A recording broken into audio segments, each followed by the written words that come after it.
Well, the General Secretary of the FDA Union, Penman, joins me live now. Mr. Penman, thank you so much for talking to us. So you are considering a national ballot for industrial action, are you? Yes. I mean, what we were expecting following the negotiations in health and education was the start of a negotiating process in the civil service. That's what we were promised by the Minister. And instead, in the space of 12 hours, we've had a take it or leave it offer of 4.5% put to civil servants. They just announced that after telling us this morning in a meeting, at least did the courtesy to tell us in advance, with no indication of any additional payment to cover the cost of living rises for last year, which has been a feature in both education and health, as you've seen there. So civil servants, once again, getting significantly poorer pay offer than anywhere else in the public sector. To be clear, though, this doesn't actually affect senior civil service, does it? The senior civil service? So the senior civil servants are covered by a review body, but the government has made clear in the past, including last year, that they would not want to see senior civil servants get pay rises that went beyond what happened to those below the senior civil service. So it has an impact on the senior civil service as well, as it essentially sets a bar. Certainly that's how the government's approached it in the past, and sets a kind of going rate for how things are going to be dealt with. But it's just extraordinary events of the last 12 hours. I mean, we've been waiting patiently, having talks about talks, to suddenly have the rug pulled from under our feet. No enhanced negotiations is what we were promised. No payment in compensation for the cost of living over the last year, where many of these disputes have been about, despite that clearly being indicated in the past. And a quite frankly embarrassing meeting with the Minister today, who had no answers to the questions of why civil servants have been treated so significantly worse than the rest of the public sector. Can you just tell us a bit more? You did meet with the Minister for the Cabinet Office this morning, as you've said. Why was that embarrassing, and what exactly was said in that meeting?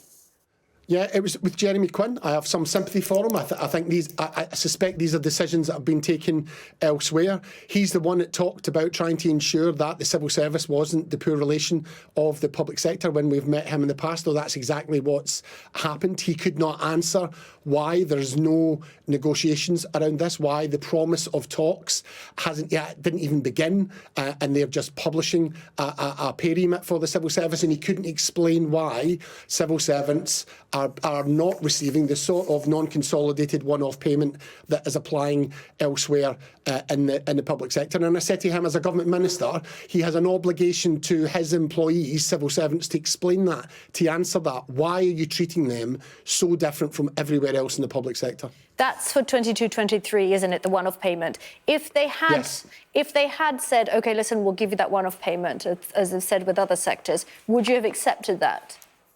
I think that would have been the basis for an agreement. As you can see what's happened else, we know this is difficult. Our members are the people who are working and managing public services. They know there's a balance to be struck between affordability and what they get as a pay increase. And that's the sort of informal dialogue we've been having. I think that would have been the basis for further talks, which again is what we'd been promised. There's essentially been no negotiations around this figure.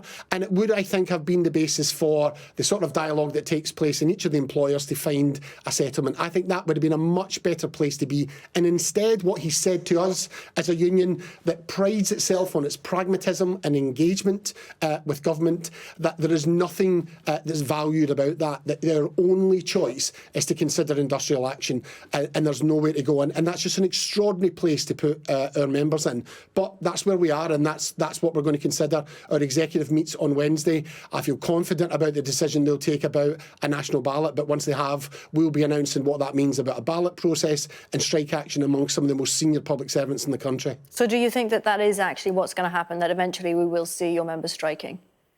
There is huge anger out there about what's happened and the impact of cost of living, regardless how much you earn. When inflation is at 10% and you had a pay rise last year of below 3%, you feel the impact of that. And we've been telling our members that engagement and negotiation is a solution to this. That's what ministers have been telling us. That's the approach we always take to these issues. Let's negotiate, sit down on the table, let's deal with evidence. We submitted independent research about the impact on the economy of pay rises. We wanted to engage and find a pragmatic solution.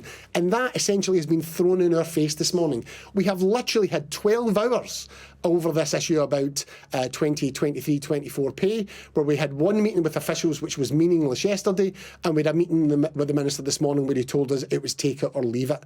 And so I have no doubt that palpable anger that we've been seeing amongst our members will translate itself into a ballot for industrial action. Just finally, what's your response when the government say, as they've said across the board really when they're dealing with these negotiations, that it's just unaffordable, the government cannot afford it, and their main target, the main thing that they're trying to do is fight inflation, and once they do that, it will sort all the other issues out in the economy? Well, we've demonstrated, because we provided evidence to the Minister when he asked us, an independent report that demonstrated that below inflation pay increases, let's face it, these are below inflation pay increases, this is not a 35% claim as we're seeing elsewhere, has no impact on inflation. And government has to explain, why is it treating one bit of the public sector worse than the other? Why is it in education there's £1,000 paid to compensate for the cost of living last year?